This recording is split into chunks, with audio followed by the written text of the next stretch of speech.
Hey guys, hey, so this is a way that I anneal my brass.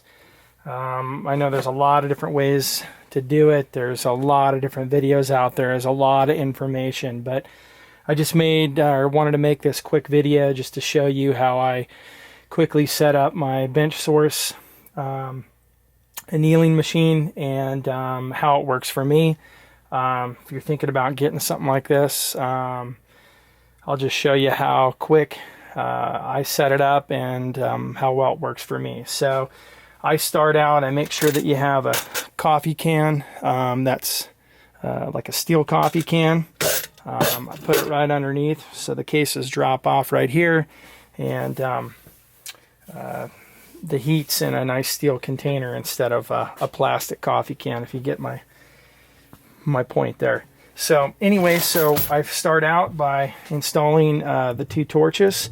All this is already adjusted for me. I have it set up exactly where I want it to go. That's another process.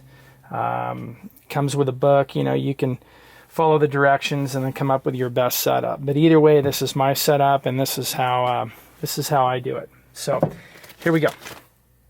First thing I do is get it lit.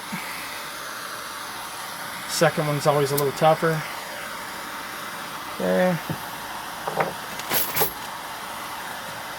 Now I set my system up to about 2.75 seconds. With all the testing I've done, that seems to be about where I want to start, and then you can make small adjustments either back on the time or forward on the time, depending on what result you're trying to get. But again, I've ran a lot of testing, and I know that I'm getting the proper temperatures at that point. Again, this isn't a video on how to anneal. This is just showing you how I do, how I anneal myself. So I turn my machine on, get it set for 2.75 seconds, and set it up into auto.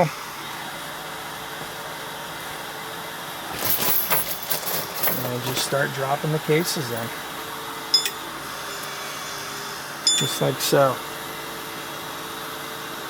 I've done a lot of different annealing with a lot of different ways of doing it. You know, the cheap way, obviously this is not the cheap way, this is more of the expensive way, but if you're a reloader and you continue to reload, you'll probably end up with a machine like this at one point, or at least hope that you had one, because man, they really do a good job. So as you can see, it's going to do its first case, and done. Just like that. Now this thing will do 100 cases pretty quick. It's dropped off into the can.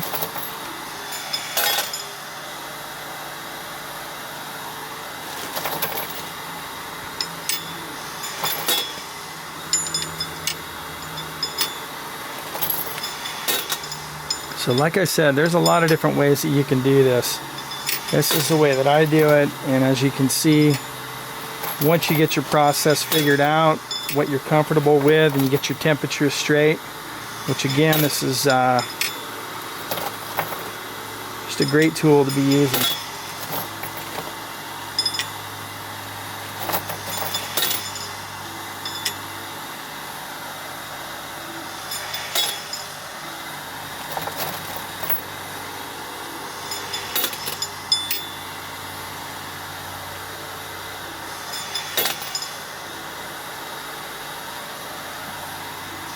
Again, I'm sitting at about 2.75 seconds, and I have ran a lot of testing. I know there's a lot of guys who probably want to chime in about it's too long, it's too short.